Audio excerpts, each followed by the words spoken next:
Hello, Michael here, looking at Psalm 62 for our meditation today, specifically verse 8 through 10. And this psalm, which is subtitled, My Soul Waits for God Alone. Let's go ahead and read those three verses then, and then we'll look at the exposition from the Treasure of David. Verse 8, Trust in him at all times, ye people. Pour out your heart before him.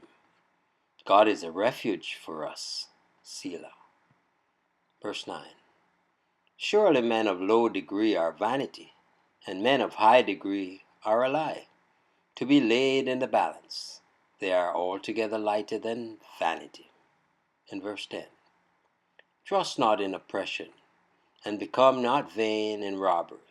If riches increase, set not your heart upon them. And so we looked at the Treasure of David for the exposition on verse 8 that read, Trust in him at all times. Ye people, pour out your heart before him. God is a refuge for us. Selah. Trust in him at all times. Faith is an abiding duty, a perpetual privilege. We should trust when we can see, as well as when we are utterly in the dark. Adversity is a fit season for faith, but prosperity is not less so. God at all times deserves our confidence. We at all times need to place our confidence in him. A day without trust in God is a day of wrath, even if it be a day of mirth. Lean over, ye saints, on him, on whom the world leans. Ye people, pour out your heart before him. Ye to whom his love is revealed, reveal yourself to him. His heart is set on you. Lay bare your hearts to him. Turn the vessel of your soul upside down in his secret presence, and let your inmost thought, desire, sorrows, and sins be poured out like water. Hide nothing from him, for you can hide nothing. To the Lord unburden your soul. Let him be your only Father confessor, for he only can absolve you when he has heard your confession. To keep your griefs to yourselves is to hoard up wretchedness. The stream will swell and rage if you dam it up. Give it a clear course, and it leaps along and creates no alarm. Sympathy we need, and if we unload our heart at Jesus' feet, we shall obtain a sympathy as practical as it is sincere, as consolatory as it is ennobling. The writer in Westminster's Assembly's annotation well observes that it is the tendency of our wicked nature to bite on the bridle and hide our grief in sullenness. But the gracious soul will overcome this propensity and utter its sorrow before the Lord. God is a refuge for us. Whatever he may be to others, his own people have a peculiar heritage in him. For us he is undoubtedly a refuge. Here then is the best of reasons for resorting to him whenever sorrows weigh upon our bosoms. Prayer is peculiarly the duty of those to whom the Lord has specially revealed himself as their defense. Selah. Precious pause, timely silence. Sheep may well lie down when such pasture is before them. Verse 9 that reads, Surely men of low degree are vanity, and men of high degree are a lie. To be laid in the balance, they are altogether lighter than vanity. Surely men of low degree are vanity. Here the word is only again. Men of low degree are only vanity, nothing more. They are many and enthusiastic, but they are not to be depended on.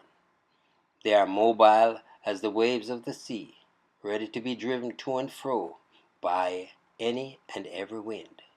They cry Hosanna today and crucify him tomorrow. The instability of popular applause is a proverb, as well build a house with smoke as find comfort in the adultation of the multitude. As the first son of Adam was called Abel or vanity, so here we are taught that all the sons of Adam are Abels. It were well if they were all so in character as well as in name. But alas, in this respect, too many of them are Cains. And men of high degree are alike. That is worse. We gain little by putting our trust in the aristocracy. They are not one whit better than the democracy. Nay, they are even worse, for we expect something from them, but get nothing. May we not trust the elite. Surely reliance may be placed in the educated, the chivalrous, the intelligent. For this reason are they a lie, because they promise so much, and in the end, when relied upon, yield nothing but disappointment. How wretched is that poor man who puts his trust in princes! The more we rely upon God, the more shall we perceive the utter hollowness of every other confidence. To be laid in the balance, they are altogether lighter than vanity. Take a true estimate of them. Judge them neither by quantity nor by appearance, but by weight, and they will no longer deceive you. Calmly deliberate, quietly ponder, and your verdict will be that which inspiration here records. Vainer than vanity itself are all human confidences. The great and mean alike are unworthy of our trust. A feather has more weight in the scale, vanity has none, and creature confidence has less than that. Yet such is the universal infatuation, that man prefers an arm of flesh to the power of the invisible but almighty Creator. And even God's own children are apt to be bitten with this madness.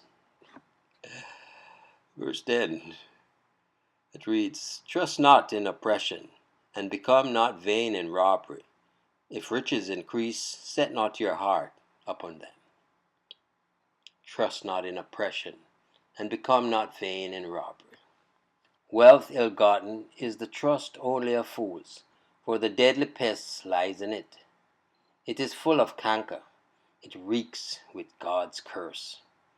To tread down the poor and silence their cries for justice is the delight of many of a braggart bully, who in his arrogance imagines that he may defy both God and man.